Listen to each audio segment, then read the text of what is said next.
Zbudowanie tak wspaniałej sceny jak gabinet Dumbledora czy innych miejsc w Hogwarcie wymaga więcej niż drewna, gwoździ, gipsu i farby. To wymaga wyobraźni. How do you create a world that's never been seen? Filmmaking by its very nature is a collaborative medium, so you make sure that you have the best people working for you. That's the first thing. For me, and probably for most other designers, there is no real procedure about how you get an idea or where you take it from. Often I find myself staring at a blank sheet of paper. Zaczyna się od scenariusza, który jest inspiracją dla wyobraźni. Przy współpracy reżysera i licznej grupy specjalistów scenograf ożywia scenariusz, by stworzyć świat Harry'ego Pottera. In the case of Dumbledore, I think initially it was the blank sheet of paper, but then it occurred to me that the brief was, this is the boss, you know, this is the big man, he has the best office. It is meant to be located inside a tower, and so that was something that was discussed at the beginning and something that's reflected in the architecture. For Dumbledore's office, Stuart and I talked about it briefly, and then he met with a concept artist, and then the drawings were brought to me, and I looked at the drawings and I said, that's perfect. A man of Dumbledore's stature, this is the kind of office he should have. We presented it to some people who said, we can't afford that office. You'll never be able to make that office. Stuart and I said, well, it's Dumbledore's office. He needs to have this staggering office. Admittedly, this is a big budget film, but even so, every film, however big the budget, has its constraints. You know, the dreams are always more expensive than the purse will allow. So after a lot of help from our producers in terms of securing the funds to build the office, we were able to begin work on Dumbledore's office. I think at our busiest, we were probably about 250 construction people with various specialities: carpenters, riggers, plasterers, painters. So all of those skills come together. They take the drawings, the carpenters, you know, literally build the structure of the set. The plasterers come along and put the skin on it, the skin being this gypsum chalk plaster finish. The bit you actually photograph is what the painters do. So it's a kind of relay race, really. All those skills come in one after the other. Scenografię tworzą takie rzeczy jak obrazy, biurka, biblioteczki, a nawet teleskop w gabinecie Dumbledora. In the case of Dumbledore's office, there are script requirements. The outer room, there have to be portraits of previous headmasters, and they're all sleeping and snoring. And so the first room had to be predominantly these portraits, which were all commissioned. Obviously, you can't go out and rent portraits of wizards sleeping. I mean, they do not exist. So a team of 4 or 5 artists painted wizard portraits. Dumbledore, he's interested in all things celestial, in astronomy, in scientific instruments, and so he has the most extraordinary telescope.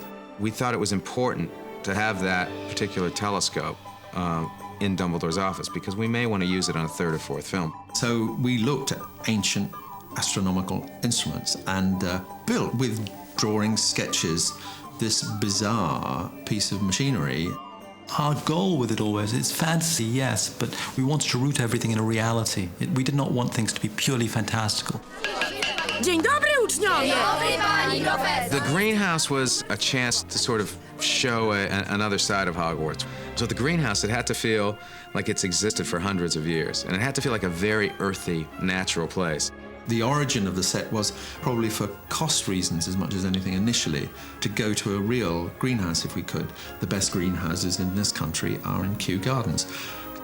The day came that we were to scout. Anybody who's lived in London probably knows that the air traffic is a problem. I think we'd stepped out of the bus, we'd been there for 3 minutes, and it was quickly apparent that this was never going to work as a film location. So we came back here, and you know, same concept actually, but suddenly the Kew Gardens greenhouse was something that we also built, part full size, part perspective, and part scenic painting, just flat, 2-dimensional scenic painting.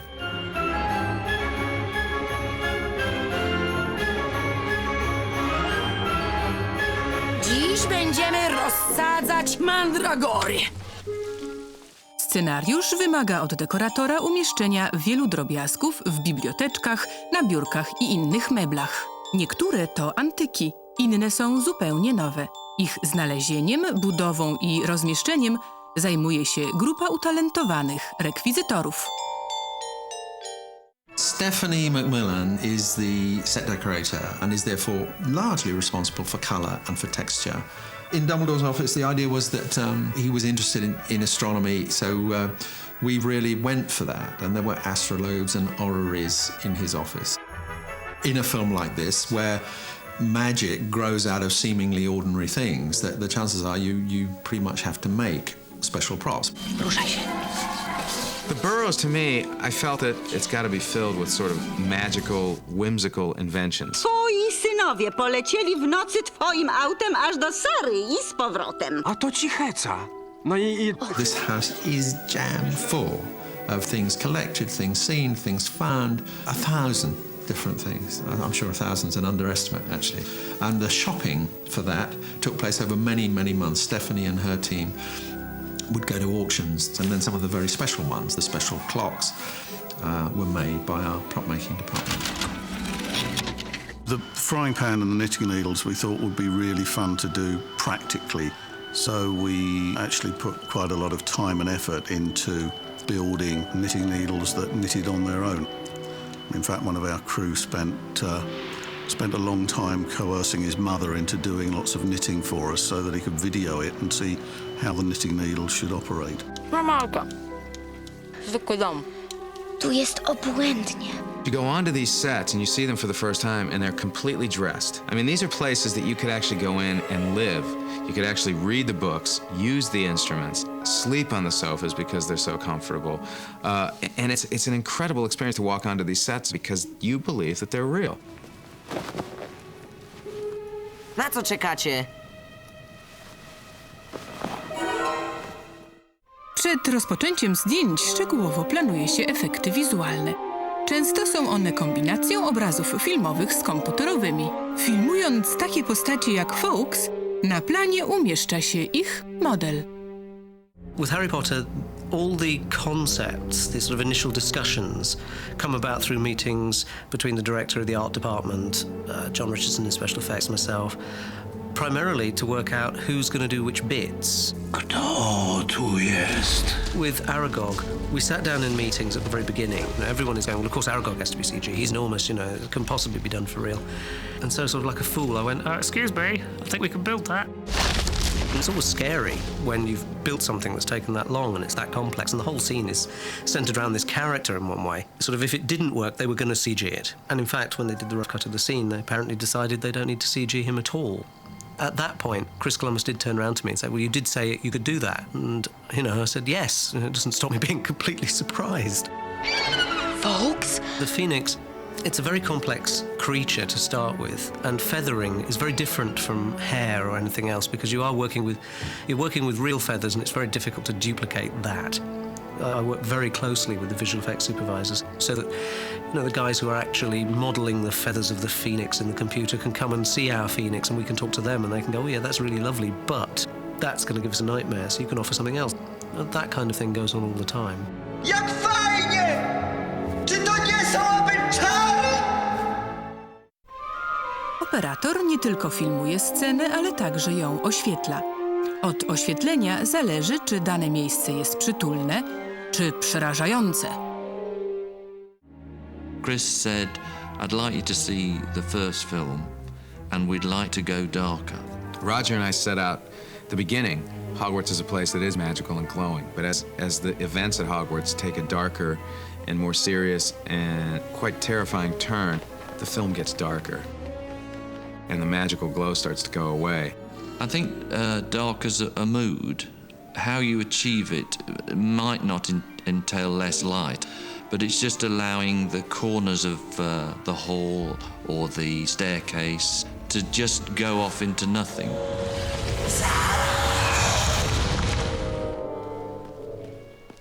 When we get into Dumbledore's office the second time in the film, everything's resolved, so it's a much happier, warmer place. Set and action. Be in your bonnet, Potter.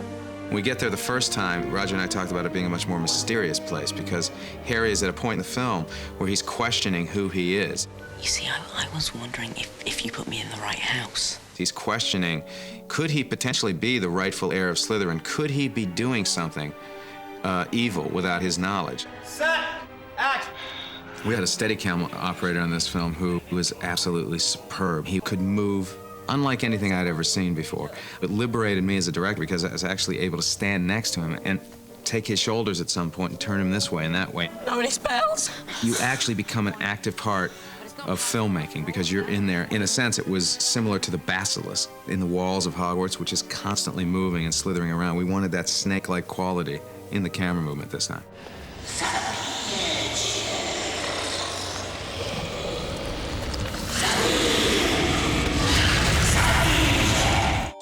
Kostiumolog czerpie inspirację do swoich projektów z historii opisanej w scenariuszu. Wie, że kostiumy są dopełnieniem scenografii. Fryzura i makijaż mają oddawać osobowość każdej postaci. Na osłodę życia wasze egzaminy odwołuję. I think Dumbledore is one of those characters who very much had to proceed the way he had already gone. Chodźmy. Dumbledore is difficult with all that hair. It's uncomfortable, especially with that he used to sit on it. So you'd always have to be there to lift it so that he could sit down. Gdzie żeście się włóczyli? Witajcie, Wesleye! I thought Mr. and Mrs. Weasley's costumes are some of my favourite costumes I've ever done. It was a big design exercise, really, doing them, because we knew a lot about them from the books, and we know a lot about where they live from the books.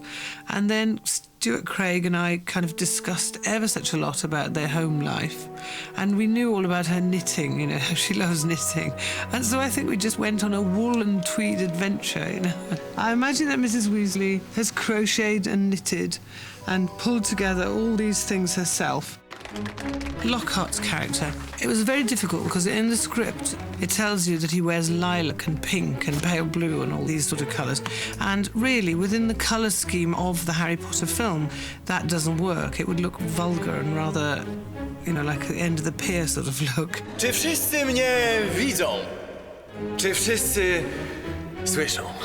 Lockhart has the most smashing smile, and Ken's teeth weren't actually perfect, so we had these amazing teeth made. And so when he smiles, they're absolutely perfect, top and bottom, white, dead straight. Lucius Malfoy. We tried a lot of things for Mr. Malfoy, and, you know, that was a tricky one. It's one of the worst things for a hairdresser, is putting a blonde wig on dark hair. We bleached his eyebrows at one point, but it took away that strength of character of his face. It detracted. So we went with the dark eyebrows and the light hair. Pamiętaj, Potter, przyjdzie dzień, w którym ciebie też spotka taki koniec. Po nakręceniu poszczególnych scen montażysta układa film w całość, dopełnianą potem efektami dźwiękowymi i muzyką. Every day the film comes to me from the shoot the day before. I cut all those pictures together. Co za noc? 9 interwencji. 9! 9? Robota u ministra magii, biuro użycia produktów Mugoli. And show that to the director, where he and I massage it into the final story. What I do is I tell a story in pictures. Na pokątną!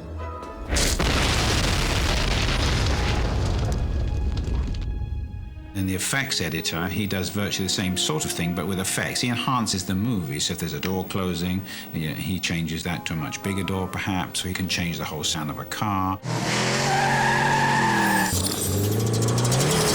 So everybody's sort of making this baby grow and adding pieces, their own pieces, to the final contribution.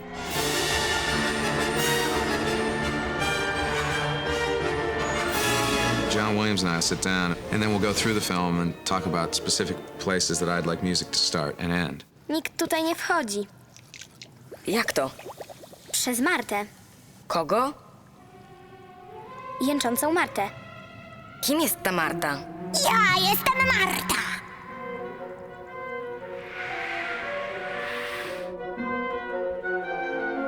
Composing an orchestra score for a film is a labor-intensive process because both Harry Potter films are almost completely scored from one end to another.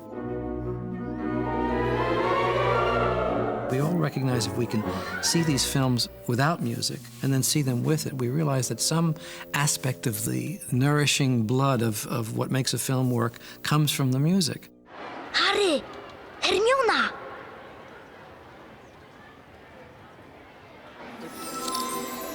Harry! Hermiona!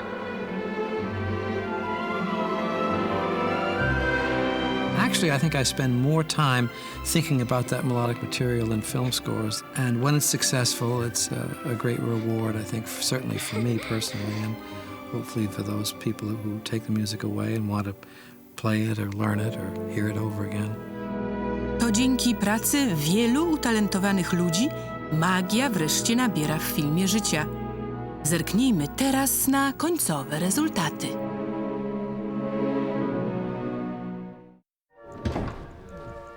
Panie profesorze? Na tej podstawie można by was wyrzucić.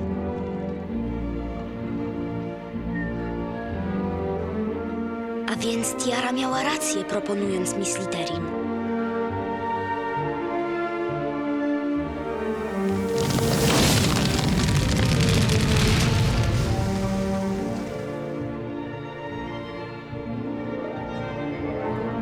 Masz jakiś kłopot, Potter.